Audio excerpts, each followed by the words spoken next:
cherche la paix. Mais qu'aucune femme ici me dise que quand on la tape, elle a la paix. C'est que tu as un démon, je dois prier pour toi. Non, maman, moi quand on me gifle comme ça, je me sens là, j'ai la paix. Tu as un esprit mauvais, viens prendre les rendez-vous pour la délivrance. C'est quoi cette affaire? Toi quand on te gifle, tu as la paix. Il n'y a pas de paix dans la douleur. Je n'ai pas entendu. Il n'y a pas de paix. Je disais, la femme qui sait réfléchir pour produire de l'argent, elle ne se plaint pas de l'argent. Même si tu lui donnes 5 dollars ou encore 10 000 francs, elle te dit c'est beaucoup, merci. Parce qu'elle sait comment sa tête tourne pour avoir 10 000. Mais une femme là qui est là comme ça, 10 000, je vais faire quoi avec ça? Je vais faire quoi avec ça? Comme tu ne sais pas quoi faire avec, mets-toi là, ne mangeons pas. Mon frère, je te donne un conseil. Récupère cet argent, regardez-vous. Regardez-vous, on ne mange pas aujourd'hui. Contemplez-vous, jeune forcé. Ma soeur, produire de l'argent n'est pas facile. Est-ce que quelqu'un m'entend bien? Et surtout si tu es dans un pays où l'État, le gouvernement vous a abandonné, vous a lâché en chemin, et des missionnaires, vous vous battez seul. Je n'ai pas honte de le dire, et si je choque, je vais réchoquer. Au Congo, ici, pour s'en sortir, il faut ceux qui ont compris qu'il faut aller dans le couloir de Efo Perso. Efo Perso. Si tu n'entres pas dans ce couloir, tu vas moisir ici. On va seulement te donner des prophéties. Tu es millionnaire, tu es millionnaire. Les millions ne sortent jamais. Toi, tu attends d'aller au bureau. Quel bureau va te donner des millions? D'abord, dans quel bureau on va te recevoir? Celui qu'on a mis là, il croit qu'il est le Dieu de ce bureau-là. Qu'il va mourir sur ce bureau-là. Si je t'ai choqué, je suis désolé, je te réchoque encore. Tu crois que tu vas vieillir sur ce bureau-là? On te donne une chaise pour travailler pendant un temps. Toi, tu crois que tu es devenu éternel. La chaise commence à prendre la forme de ton corps. C'est ce bureau-là que toi tu attends. Je parle aux fils qui sont ici. J'ai dit, messieurs, arrête de rêver. On ne devient pas millionnaire avec des prophéties. Il faut bosser. À un moment même, il faut dire à Dieu, Seigneur, merci, il ne faut plus me parler de ces millions-là. Maintenant, je vais travailler pour voir clair. Ah, je prophétise au nom de Jésus. Tu dois travailler pour voir clair. Fais travailler ta tête. Que là-dedans tourne d'abord très bien. Pendant que les gens dorment, toi, fais tourner là-dedans. Sois en train de réfléchir. À ton âge, tu ne peux pas commencer à ronfler toute la nuit. Tu ronfles, tu ronfles, tu ronfles. Non. Que tu sois homme ou femme, à un moment donné de la nuit, tu te lèves. Tu as fini de rababasaka. Maintenant, tu commences à réfléchir. Il ne s'agit pas de s'inquiéter. On fait quoi? Comment je vais faire pour que cette année, chaque semaine, que j'ai au moins 10 dollars? Qu'est-ce que je vais faire, Seigneur? Donne-moi une idée qui ne va pas m'amener au péché, mais qui va m'amener vers la percée. Je déclare sur toi, va vers la percée. Ne va pas vers le péché, va vers la percée. Ne va pas vers le péché, va vers la percée.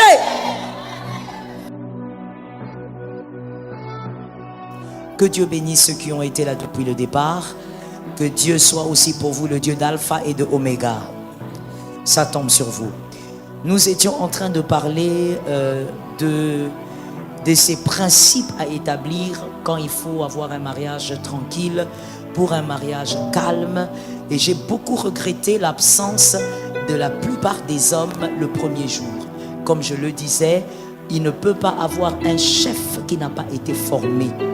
Voilà pourquoi il y a trop de dégâts dans les familles aujourd'hui, parce que les hommes pensent que c'est aux femmes d'aller écouter ces histoires sur le mariage, alors que vous, en tant que chef, vous devez savoir comment conduire le bateau. Vous devez savoir comment orienter votre famille. Et donc, il faut avoir l'habitude d'assister à des retraites. Je parle aux hommes. Monsieur, ayez l'habitude d'assister à des retraites de prière qui parlent du mariage, que vous soyez célibataire ou marié. Ayez cette habitude. Nous étions en train de parler des principes à placer comme fondement, en tout cas des nouveaux principes à placer comme fondement dans votre mariage si vous voulez vivre longtemps dedans. Pas seulement vivre longtemps dedans, mais être heureux, être dans la joie. Premièrement, on avait dit, le premier principe, sachez qu'il n'y a pas de mariage parfait. Le mariage parfait n'existe pas, mais il y a des mariages intelligents. Et donc, pour vivre longtemps heureux, il faudrait être un mariage intelligent.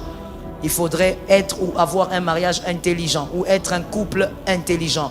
C'est là qu'on arrive à vivre longtemps, c'est là qu'on arrive à vivre heureux malgré tout ce qu'il y a dedans. On a expliqué aussi, je ne veux pas tout dire, hein, donc il faudrait revoir avec votre frère ou même revoir sur nos pages, sur les réseaux pour voir les enseignements. Sinon ça va nous prendre trop de temps. Et on avait dit qu'un mariage intelligent, c'est un mariage qui a certaines capacités. Et on a parlé premièrement de la capacité de comprendre qu'on ne brise pas son mariage pour, ou plutôt à cause. Non, on ne brise pas son mariage à cause des ordures. Alors tu vas me regarder bizarrement, mais je l'avais déjà expliqué, je l'avais déjà enseigné. Si tu n'étais pas là, comme je le disais, va sur les réseaux et tu vas trouver les enseignements. Parce que je ne peux pas revenir à ça. C'est une capacité. Et on a parlé aussi de la capacité de comprendre que le mariage se soutient aussi par le monde surnaturel. C'est-à-dire dans un couple, lorsque l'homme, la femme comprend qu'il faut prier, c'est un couple intelligent. Le couple qui néglige le surnaturel dans leur vie, c'est un couple vraiment désastreux. Donc c'est aussi de l'intelligence que de voir un homme qui dit à sa femme, chérie, on doit jeûner, ce problème n'est pas normal. C'est de l'intelligence. C'est aussi de l'intelligence que de comprendre une femme qui dit, trop c'est trop, j'ai trop aussi caressé, massé le pied de mon mari, mais maintenant je veux d'abord aller en prière. Parce que je dois comprendre la situation qui est en train de traîner dans mon foyer. C'est aussi de l'intelligence. Tout mariage est soutenu par les mondes spirituels. Même les mariages des païens. Il y a l'influence du surnaturel dans ce mariage. La troisième capacité, on avait dit, c'est d'être capable que de garder le bonheur. Que le bonheur ne s'envole pas. Que le bonheur reste dans votre couple. La capacité de garder ce bonheur-là. On avait expliqué le type de bonheur et donc il faut aller voir. Et on avait fini en disant que dans 1 Thessaloniciens 5,16, il était écrit soyez, ou il est écrit soyez toujours joyeux. Et donc, il faut maintenir ton bonheur. Le bonheur se maintient. On évolue aujourd'hui encore. Et ce qui est très sûr, c'est que la retraite prochaine, ça sera le chapitre 2 du même thème. Parce qu'on ne pourra pas le terminer. Impossible même de le terminer dans 1 mois ou 2 mois. Ça ne sera pas suffisant. Donc, le mois prochain, la retraite prochaine va continuer le même thème. Donc, ça sera chapitre 2.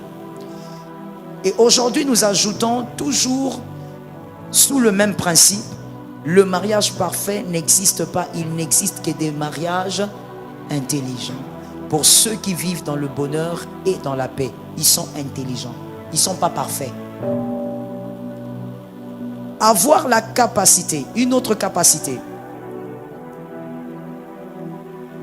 Avoir la capacité de comprendre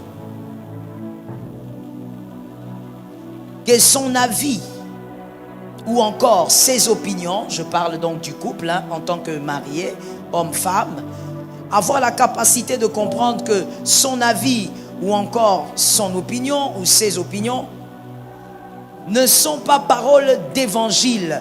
Ça doit se discuter. C'est de l'intelligence. Parce que lorsqu'on comprend cela, on a justement le sens de la compréhension. Et lorsqu'il y a le sens de la compréhension dans un couple, il y a beaucoup moins de disputes. Il y a beaucoup plus de temps d'harmonie et de paix. Des fois, vous vous disputez trop. Pourquoi? Vous grignotez vos moments de bonheur parce que vous êtes incapable de comprendre que votre opinion n'est pas parole de l'évangile. Ce que vous pensez n'est pas parole de l'évangile. Parole de l'évangile, on te le dit, tu dis quoi? Voilà. Là donc tu as compris, je peux même passer à un autre point. Tu as tellement compris. Quand on te parle de l'évangile, la réponse est Amen. On ne discute pas avec l'évangile. Mais ton opinion, monsieur, dans le mariage, ce n'est pas parole de l'évangile. Ce que tu penses n'est pas parole d'évangile. Ça se discute. On discute avec sa femme, son mari. On se met et on discute. Madame, votre parole n'est pas parole d'évangile. Arrêtez de croire que lorsque vous dites à votre mari, mais non, la fois dernière, je t'avais dit, non, tu dois encore faire. Non, non, non, on va en discuter. Je parle à quelqu'un. Je parle ou je laisse. Dans le couple, ce n'est pas une affaire de diplôme. Non, moi j'ai étudié plus que toi. Quand je te parle, il faut entendre. Non, monsieur, arrête ça. Je parle au monsieur, j'ai dit arrête ça. Généralement, ce sont les hommes qui ont ça. Non, non, non, moi je suis allé à l'université. Toi, tu es allé où? Elle n'a pas besoin d'aller quelque part. Si tu l'as épousée, c'est parce qu'elle te mérite. Alors arrête de croire que ton avis doit être accepté comme l'avis d'un Dieu. Non. On doit le discuter. Même si tu as raison, on doit en parler. Pourquoi? Parce que même si tu as raison, le fait d'en parler avec ta femme, avec ton mari, communique aussi à l'autre une autre manière de penser. Tu as ajouté quelque chose à sa façon de penser. La discussion autour d'un sujet ne nous amène pas seulement à une seule conclusion. Mais le but, c'est aussi d'élargir nos esprits. Qui a compris? Dis à ton frère, élargis ton esprit. Oui. Voilà pourquoi lorsqu'on discute sur une affaire, arrêtez de parler comme si vous étiez en guerre. Non, je t'ai déjà dit que c'est ce qu'on va faire. On se calme. Discutez-en. Parce que ça vous permettra aussi d'élargir vos esprits. Lorsqu'il y a un couple intelligent, vous les verrez parler. Et puis même à un moment, l'homme ou la femme pourra dire, ah oui, hein, je n'avais pas vu ça sous cet angle-là. Tu as raison. Comment est-ce que la personne a vu les choses autrement? En discutant. Mais si toi tu veux être ton petit Dieu chez toi, tu veux être le petit roi chez toi, tu veux être la petite reine chez elle, elle qui décide de tout et tout le monde doit obéir, tu empêches à l'autre d'élargir son esprit. C'est de l'intelligence que de savoir que lorsqu'on a un avis, il faut en discuter et on va finalement trouver une conclusion. L'intelligence et la sagesse ont une très grande place dans le couple. Dans un mariage, l'intelligence et la sagesse ont une très grande place. Prier, c'est très bien, c'est puissant. Mais rajoute l'intelligence et la sagesse. Pourquoi vous n'écrivez pas vous là-bas? C'est une communauté de personnes qui n'écrivent pas. Regardez autour de vous, jeune homme. Vous voyez là où la jeunesse se trompe. Regardez autour de vous. Vous verrez des hommes, des femmes qui sont plus âgés que vous, mais qui écrivent. Ça devrait vous faire honte et vous faire réfléchir. Et donc je disais, l'intelligence et la sagesse doivent accompagner un couple. C'est très important. Si vous êtes un couple qui prie beaucoup, gloire à Dieu, ajoutez l'intelligence et la sagesse. Il y a aussi ce deuxième principe, on a fini avec le premier, le deuxième principe à placer sous le fondement de votre mariage. Selon Ecclésiaste 4.9.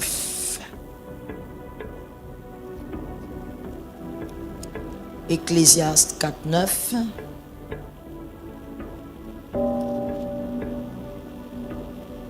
La parole de Dieu dit ceci. Ecclésiaste 4.9.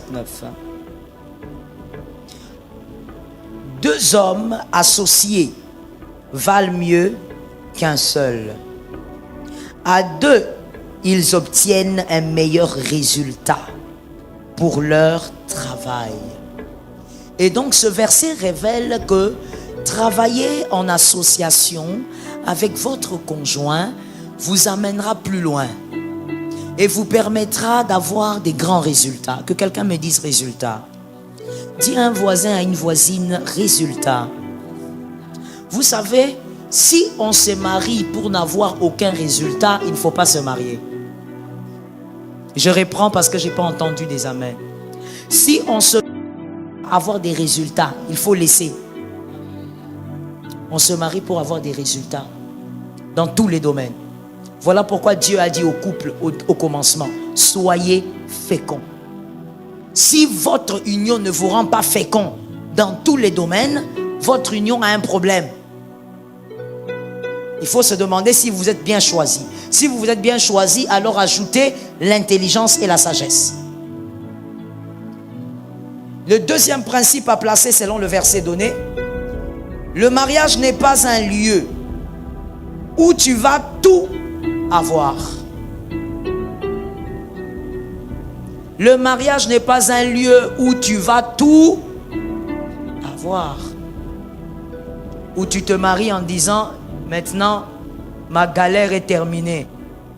Je veux tout avoir ici. Nabongi. Le mariage n'est pas un lieu où tu vas pour tout avoir.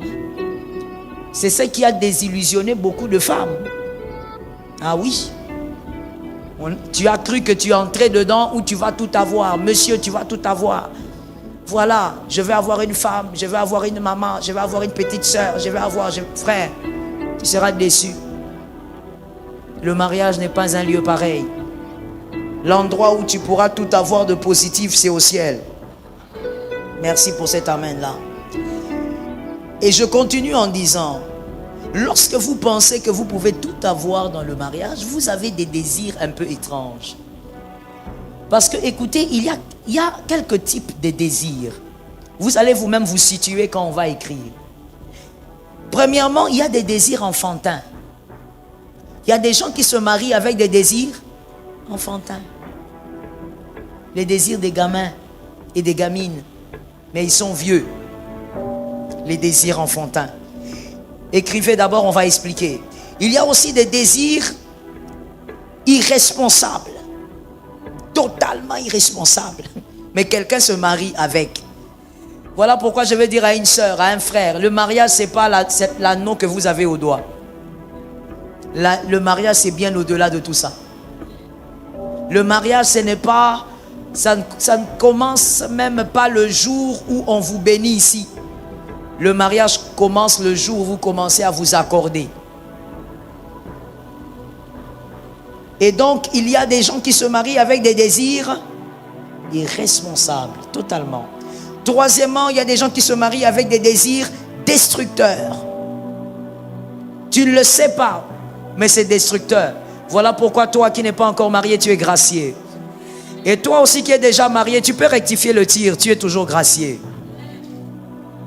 Beaucoup de gens se sont mariés avec des désirs destructeurs sans le savoir. Quatrièmement, il y a les désirs constructifs, justement. Les désirs constructifs. Commençons avec les désirs enfantins. Soyez un peu rapide à écrire, comme ça on aura le temps de la prière. Les désirs enfantins. Tu as 50 ans, mais tu as des désirs enfantins. Tu as 30 ans, mais tu as des désirs enfantins. 28 ans, mais des désirs enfantins. Donnons un exemple. Vouloir que ton mari ou que ta femme ressemble à un autre, c'est enfantin. J'ai besoin d'un amen. Cet amen est un amen de sans délivrance. Donne-moi un amen de délivrance. Désir enfantin. Tu veux que ton mari devienne comme le voisin. Que ta femme devienne comme la journaliste que tu vois le soir au journal télévisé. Tu es enfantin, hein? Ne savais-tu pas que quand tu épousais la personne, elle avait sa personnalité? On n'épouse pas une personne pour la métamorphoser. Parce que quand vous êtes marié, vous n'avez pas épousé une poupée que vous pouvez prendre, vous commencez à la changer, vous commencez à la... Non, non, non. D'ailleurs, le vrai changement, s'il doit avoir changement, le vrai changement n'émane pas de vous. Le vrai changement émane de lui-même et avec le Saint-Esprit. Un changement qui émane de vous risquerait d'être hypocrite. Voilà pourquoi une personne normale ne peut pas changer si elle ne comprend pas pourquoi elle doit changer. C'est enfantin que de se marier et de dire pourquoi ma femme ne ressemble pas à ma maman. Ce n'est pas ta maman. Ce n'est pas ta maman, mon frère. Quand tu t'étais marié, tu n'avais pas encore fini avec cette affaire de maman. C'est pas ta maman. Tu ne vas pas retrouver ta maman dans ce mariage-là. Ma soeur, tu ne vas pas retrouver ton papa dans ce mariage-là. Tu ne vas pas le retrouver. Les femmes mariées donnent un amen. Les déçus de la société. Tu ne vas pas retrouver ton papa là-bas, je te dis. Moi, la première qui était déçue dans ce sens-là. Je n'ai pas retrouvé mon papa. Là, quand tu ne retrouves pas ton papa le soir, tu prends le téléphone. Bonjour papa. Tu te consoles un peu. Mon papa, à chaque fois qu'il me parlait, jusqu'à ce que je me suis marié, que Dieu te donne la même grâce. Que Dieu donne la même grâce à tes filles. Mon papa, jusqu'à ce que je me suis marié, quand il me parlait, c'était toujours calme. Même fâché. C'était toujours calme. Tu vois ce que tu as fait? Il ne fallait pas faire ça. Il fallait faire ça. Et d'ailleurs, des fois même quand il se fâche, il dit des paroles dures. Après il t'appelle, il te dit, écoute, pardonne-moi, mais il ne faut pas faire ça. Mon père, ex-militaire de son état, mais n'avait jamais haussé le ton sur nous les filles. Il haussait le ton sur les garçons. Quand il entre chez les garçons, là-bas, c'est la baston. Mais chez nous, never. Toujours très calme. Il y a même des gens qui s'étonnaient, mais est-ce que cet homme ici, il parle avec ses enfants? Oh, avec nous, il parlait bien. Calmement. Mais quand je me suis marié,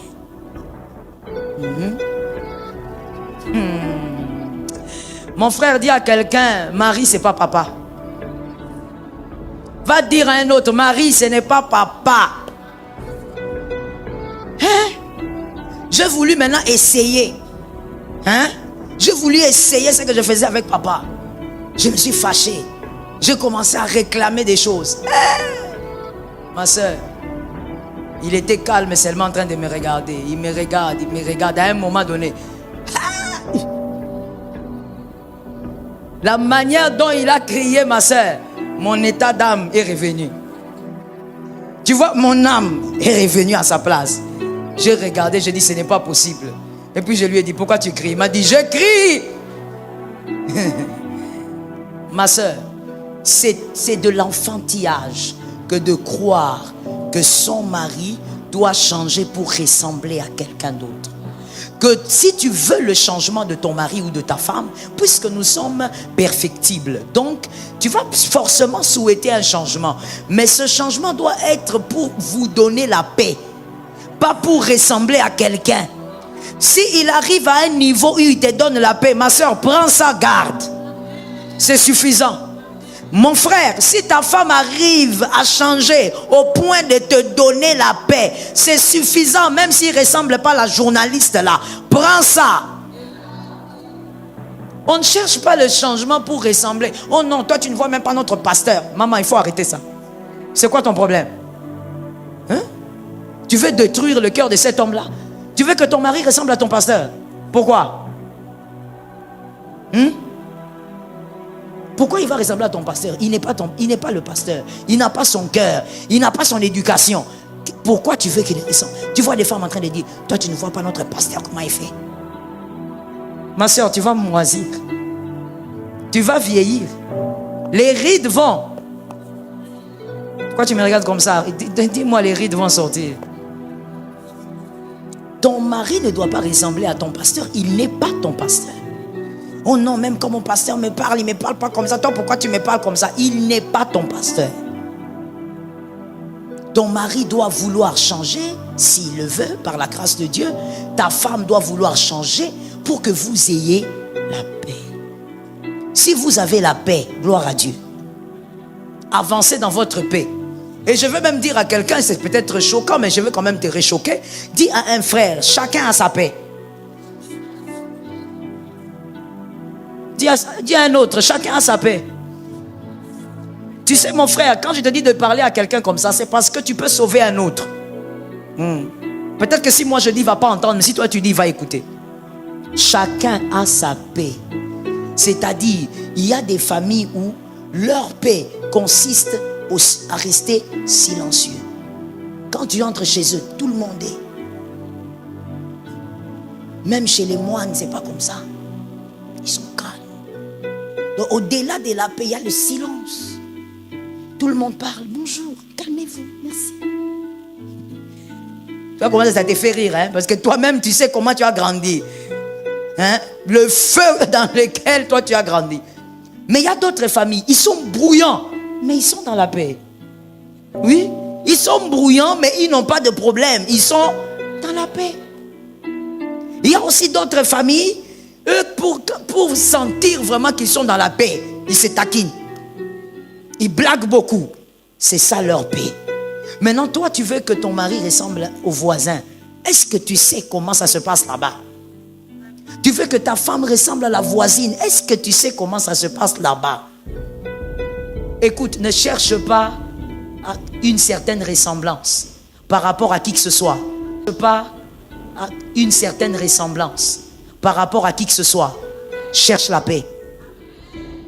Est-ce que quelqu'un m'a entendu? Cherche quoi? Mais qu'aucune femme ici me dise que quand on la tape, elle a la paix. C'est que tu as un démon, je dois prier pour toi. Non, maman, moi, quand on me gifle comme ça, je me sens là, j'ai la paix. Tu as un esprit mauvais, viens prendre les rendez-vous pour la délivrance. C'est quoi cette affaire? Toi, quand on te gifle, tu as la paix. Il n'y a pas de paix dans la douleur. Je n'ai pas entendu. Il n'y a pas de paix. Comment on peut te taper, on te tape, et puis tu es là comme ça. Et bolingo, nabis. Hein? De quoi? Qu'est-ce que tu dis? Qu'est-ce que tu racontes? Il n'y a pas de paix dans la douleur. Que Jésus aide quelqu'un. Il y a le désir, comment on l'a dit. Le deuxième désir, irresponsable. Que quelqu'un me dise irresponsable. Que ça soit en présentiel, en distanciel, dites-moi irresponsable. Les désirs irresponsables. Il y a des gens qui se marient et je vous assure que pendant que vous m'écoutez, il y a des personnes qui ont ce problème ici et ailleurs. C'est-à-dire que tu n'as jamais su, depuis que tu es marié, que tu vois les champs des désirs que tu as là, des choses que tu demandes à ta femme ou à ton mari. C'est irresponsable. Je vous donne un exemple. Vouloir que l'autre s'active pour alimenter ta paresse, c'est irresponsable. Tu peux écrire et je vais expliquer. Vouloir que l'autre s'active pour alimenter ta paresse, c'est irresponsable. C'est-à-dire, tu veux voir ta femme travailler, pas pour qu'elle s'épanouisse, mais pour alimenter ta paresse. Pour que toi, tu restes là en train d'élever tes pieds et puis elle amène l'argent. Tu veux que ton mari s'époumonne à monter matin, midi, soir. Quand tu te réveilles, le matin là, tu lui donnes du thé. Ah chérie, tu es prêt, la cravate est là. Tu lui mets la cravate comme quelqu'un qui a attaché un serpent au cou. Tu es là comme ça en train de l'activer. Voilà chérie, va au travail, mon chéri, mon mari, tout ça. Tu es fort, vas-y. Tout ça pourquoi? Pour que Louis se casse la tête du matin au soir. Toi, tu as la tête sur les oreillers en train de regarder des séries télévisées bidons. Tu veux que l'autre travaille pour que toi, tu demeures dans la paresse. Quel désir! Je commence par les femmes. Parce que là-bas, c'est là où certaines femmes vont dire, maman, mais maman, qu'est-ce que la Bible dit? Maman, n'est-ce pas qu'il est écrit que mes désirs vont se reposer? Ah, femme d'ancienne alliance. Femme de qui? Femme de l'ancienne alliance. Voici ce qui a été dans la nouvelle alliance. Le second Adam, puisqu'on parle des Adams, c'est Adam qui a été maudit là-bas, n'est-ce pas? C'est Ève aussi qui a été maudite. Donc il faut parler d'un deuxième Adam puisqu'il existe. Le second Adam, qu'est-ce qui s'est passé? Quand le second Adam est arrivé, Jésus de Nazareth, il est passé par qui? Par une femme. Joseph faisait quoi? Réponds, non? Qu'est-ce que faisait Joseph? Il était charpentier, n'est-ce pas? Joseph travaille. Marie, toi aussi, prends une portion. Voilà. Prends une portion de travail. Jésus est passé par Marie, il est entré là-bas sans la participation de l'homme. Marie a pris sa portion. Sa portion qui est venue avec beaucoup de stress, beaucoup de pression. Au départ d'ailleurs, commençant par Joseph lui-même. Mais Marie a pris sa charge. À chacun sa charge. Qui a entendu? À chacun. L'ange Gabriel a commencé chez Marie. Il a parlé à Marie, dit, tu vas recevoir une mission. Prends la mission. Marie a pris la mission. Joseph a voulu faire gauche-droite. L'ange lui a dit, il faut rentrer là-bas. Elle a la mission avec Dieu. Et après cela, l'ange s'est arrêté de voir Marie. L'ange a commencé à parler à qui? À Joseph. Chacun doit porter sa charge. C'est ça la nouvelle alliance. La femme de la nouvelle alliance, c'est ça ton modèle. Est-ce que quelqu'un m'entend? Tu ne peux pas être dans un mariage où tu alimentes ta paresse en voulant que l'autre s'épuise. Désir irresponsable. Tu es là en train de dire, hé chérie, un petit salaire comme ça, va chercher aussi. Petit salaire, tu sais comment il fait pour avoir ça, non? Va aussi prendre pour toi gros salaire, amen. On te donne un peu. Et avec ça, vraiment, je vais faire quoi? Et regarde la personne qui parle. La femme qui sait chercher son argent ou chercher de l'argent, qui sait se battre pour créer de l'argent, elle ne se plaint pas de l'argent. Je reprends ça parce que j'ai senti qu'il y a beaucoup de profiteuses ici. Je les ai localisées, mais je vais regarder ailleurs. Je disais, la femme qui sait réfléchir pour produire de l'argent, elle ne se plaint pas de l'argent. Même si tu lui donnes 5 dollars ou encore 10 000 francs, elle te dit c'est beaucoup, merci. Parce qu'elle sait comment sa tête tourne pour avoir 10 000. Mais une femme là qui est là comme ça, 10 000, je vais faire quoi avec ça? Je vais faire quoi avec ça? Comme tu ne sais pas quoi faire avec, mets-toi là, ne mangeons pas. Mon frère, je te donne un conseil. Récupère cet argent, regardez-vous. J'ai dit au frère, fais quoi? Et faites quoi après? Regardez-vous, on ne mange pas aujourd'hui. Contemplez-vous, jeûne forcé. Ma soeur, produire de l'argent n'est pas facile. Est-ce que quelqu'un m'entend bien? Et surtout si tu es dans un pays où l'État, le gouvernement vous a abandonné, vous a lâché en chemin, et démissionnaire, vous vous battez seul. Je n'ai pas honte de le dire, et si je choque, je vais réchoquer. Au Congo, ici, pour s'en sortir, il faut ceux qui ont compris qu'il faut aller dans le couloir de Efo Perso. Efo Perso. Si tu n'entres pas dans ces couloirs, tu vas moisir ici. On va seulement te donner des prophéties. Tu es millionnaire, tu es millionnaire. Les millions ne sortent jamais. Toi, tu attends d'aller au bureau. Quel bureau va te donner des millions? D'abord, dans quel bureau on va te recevoir? Celui qu'on a mis là, il croit qu'il est le Dieu de ce bureau-là, qu'il va mourir sur ce bureau-là. Si je t'ai choqué, je suis désolé, je te réchoque encore. Tu crois que tu vas vieillir sur ce bureau-là? On te donne une chaise pour travailler pendant un temps. Toi, tu crois que tu es devenu éternel. La chaise commence à prendre la forme de ton corps. C'est ce bureau-là que toi, tu attends. Je parle aux fils qui sont ici. J'ai dit, messieurs, arrête de rêver. On ne devient pas millionnaire avec des prophéties. Il faut bosser. À un moment même, il faut dire à Dieu, Seigneur, merci, il ne faut plus me parler de ces millions-là. Maintenant, je vais travailler pour voir clair. Ah, je prophétise au nom de Jésus. Tu dois travailler pour voir clair. Fais travailler ta tête. Que là-dedans tourne d'abord très bien. Pendant que les gens dorment, toi, fais tourner là-dedans. Sois en train de réfléchir. À ton âge, tu ne peux pas commencer à ronfler toute la nuit. Tu ronfles, tu ronfles, tu ronfles. Non. Que tu sois homme ou femme, à un moment donné de la nuit, tu te lèves. Tu as fini des rababasaka. Maintenant, tu commences à réfléchir. Il ne s'agit pas de s'inquiéter. On fait quoi? Comment je vais faire pour que cette année, chaque semaine, que j'ai au moins 10 $? Qu'est-ce que je vais faire, Seigneur? Donne-moi une idée qui ne va pas m'amener au péché, mais qui va m'amener vers la percée. Je déclare sur toi, va vers la percée. Ne va pas vers le péché, va vers la percée. Ne va pas vers le péché, va vers la percée. La percée. Faut pas dormir toute la nuit. Depuis que tu as commencé.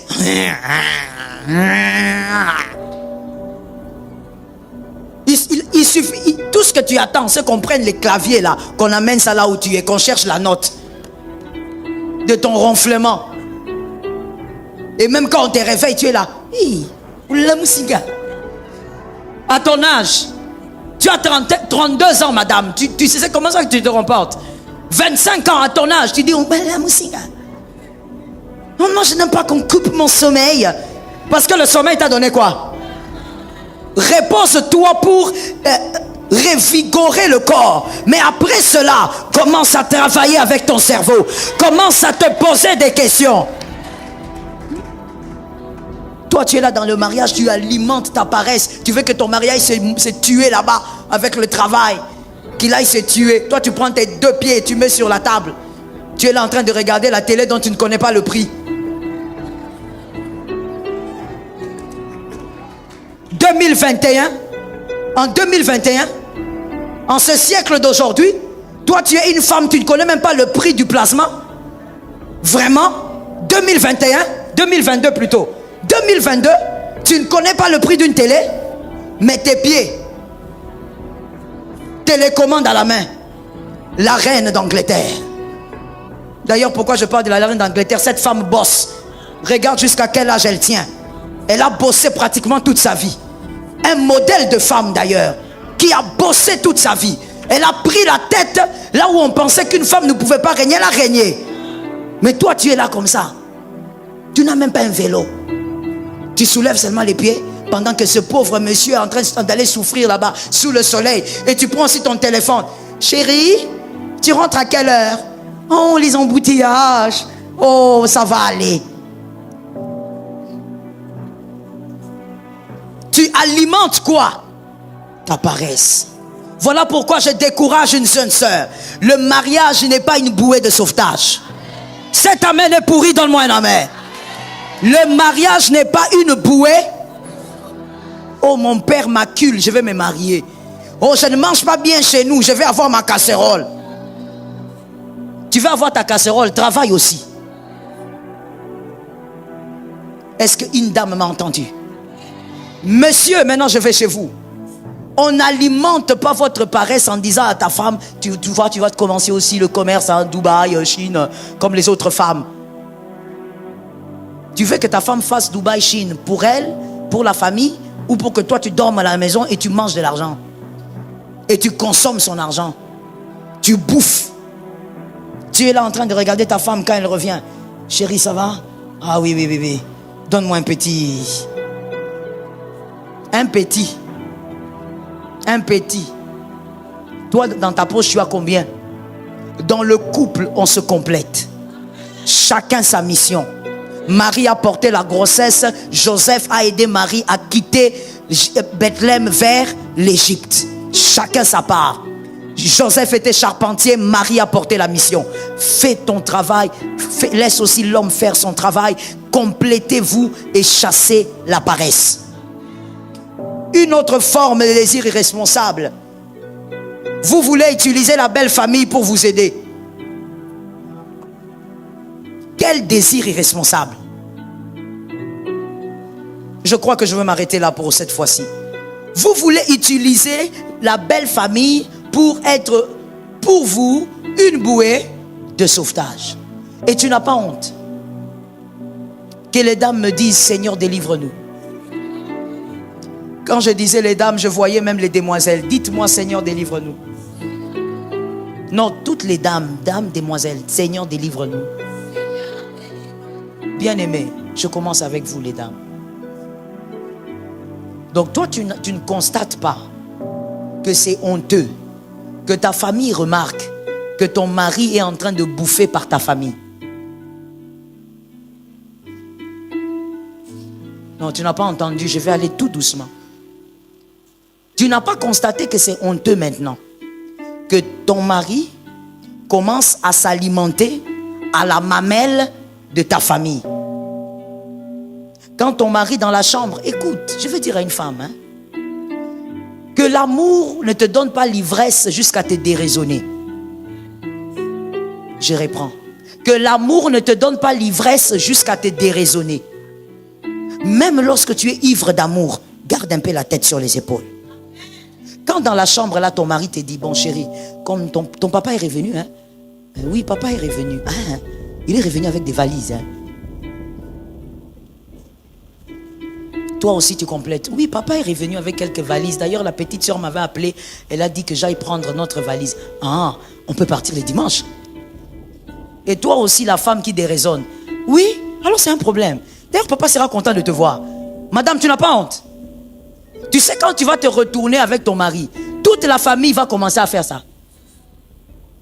Tout le monde a compris que ton mari boit à la mamelle de ta famille.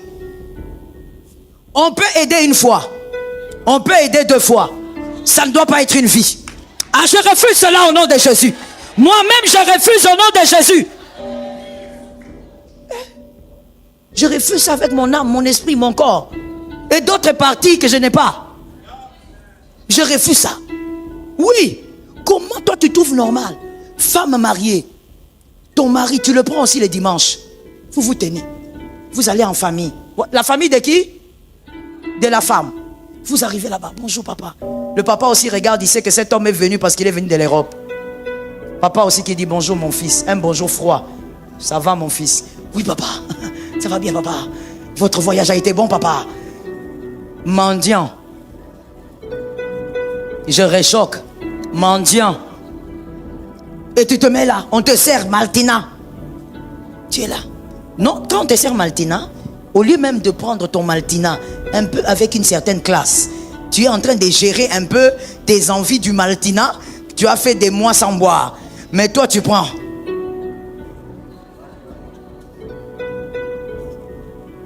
Tu finis ça d'un coup. Coup sec, comme on dit. Coup sec, tu as fini. Et tu trouves ça normal dans la belle famille. Et après ça, le beau-père qui te dit, ça va à la maison. Ah, en tout cas, papa, beaucoup de problèmes. On a quelques problèmes vraiment financiers. On prend la valise qui vient de l'Europe, on fait quoi? On vous donne. On prend $20. On te donne. Tu sais, je vais te révéler un secret, mon frère, parce que je parle aux hommes. Lorsque le beau-père ou ta belle famille, parce que tu peux ne pas avoir de beau-père, lorsque ta belle famille constate que tu es un homme responsable ayant des désirs responsables, tu te bats avec le peu que Dieu t'a donné et tu organises ta famille par rapport à ça, tu ne te transformes pas en mendiant. Même lorsqu'on veut te donner un transport, on élève un peu les enchères. C'est l'intelligent qui a entendu, je ne vais pas réexpliquer. On fait comment? Ça veut dire qu'au lieu de te donner $10 du transport, on va te donner 50 ou même 100. Parce qu'on te respecte déjà toi-même. On sait que toi là, tu es un homme respectueux. Tu n'as pas des millions, mais tu t'organises avec ta famille. On va prendre un $100, on dit papa, ajoutez même les carburants, c'est les peu que nous avons. Mais toi, quand on te donne 20, et puis on te regarde, comment tu sors? Et toi aussi, madame, en fait, dans cette affaire, je reproche l'homme à 50%. Je reproche la femme à 90%. Toi aussi, madame, tu prends aussi ton mari, vous sortez. Tu vois, c'était bien, hein? Vous transportez votre valise de l'Europe. Tu n'as pas honte. Certaines choses, la Bible dit c'est la femme qui bâtit. Certaines choses, c'est à toi de dire à ton mari, écoute chérie, c'est vrai qu'on n'en a pas, mais restons d'abord comme ça. On ne va pas demander à papa. Non chérie, on ne va pas appeler maman pour ça. Mais toi, tu alimentes le fait que ton mari boive à la mamelle de sa belle famille. Et vice versa. Il y a des femmes aussi qui sont là en train d'encourager leur mari. Et pourquoi tu vas rester comme ça? Va demander à ton frère. Celui, tu l'envoies demander chez son petit frère. My God. Je dis à quelqu'un qu'Ésaü reste Ésaü. Tu n'as pas entendu, il faut lire la Bible. Qu'Ésaü reste Ésaü. Même s'il n'a plus de promesses, il n'a pas la promesse, il n'est pas le fils de la promesse, mais qu'il soit fort riche. Le petit frère peut faire du bien à son grand frère, mais le grand frère ne peut pas dépendre d'un petit frère. Le droit de la prééminence. Où est-ce que tu as mis ça? Le droit de... Que le premier reste le premier. Qu'il reçoive l'onction de l'aîné. Que le second reçoive l'onction du second. Que le troisième reçoive son onction. Quatrième son onction. Jusqu'au dernier au nom de... Tu ne peux pas être là en train de pousser ton mari. Même si c'est envers son grand frère. Ma soeur, c'est quel endroit où tu dois tout le temps aller mendier? Toi tu vas dire non, c'est son grand frère, non? C'est la famille. Ma soeur, arrête de tout mélanger, ça devient de la mendicité. Son grand frère a 2 mains. Ton mari a. Et même s'il n'en a pas, il y a des hommes qui n'en ont pas et qui arrivent à percer. Aujourd'hui, nous le savons. Percer dans la vie n'est pas une question de membres. On peut ne pas avoir des pieds, mais on est grand. On peut ne pas avoir des mains, mais on est grand. On peut manquer même les yeux, mais on arrive à réussir. Cet amen n'est pas normal. Alors arrêtez ça. Ce sont des désirs irresponsables. Que de vouloir toujours que quand vous avez des problèmes dans votre couple, vous devez chercher des mamelles là où vous devez vous appuyer pour boire. Vous devez chercher les gens qui doivent intervenir, vous aider. Bien-aimés, lorsque ça ne va pas à l'intérieur, battez-vous avec vos 2 cerveaux et avec votre force. Et lorsque vous arrivez à la limite, invoquez Jésus. Jésus va intervenir. S'il va envoyer un corbeau, que Jésus lui-même envoie le corbeau. Toi, tu as vu une écriture qui dit que le prophète est allé attraper le corbeau. Le corbeau est venu lui-même. Si Jésus va envoyer les hommes, que Jésus lui-même s'organise, qu'il envoie les hommes. Mais n'ayez pas la réputation d'être un couple qui attendent toujours boire à la mamelle des autres. Encore, surtout pas de la belle famille. Respectez-vous dans la belle famille. Que l'Éternel donne à ta famille ce que ta famille doit recevoir. Que le ciel libère sur ta famille ce que ta famille doit recevoir. La Bible dit l'homme ne reçoit que ce que le ciel lui a donné. Alors je déclare au nom de Jésus, reçois ce que le ciel a prévu. Ne sois pas paresseux, sors de la paresse. Ne sois pas paresseux, sors de la paresse. Reçois exactement ta portion. Reçois exactement ta grâce. Je suis en train de bénir les familles. Je déclare que ta famille reçoit sa grâce. Ta famille reçoit sa portion. Que là où il y avait la paresse, qu'elle déménage. Que là où il y avait les incapacités, que Jésus capacite. Celui qui a cru a donné 3 amens.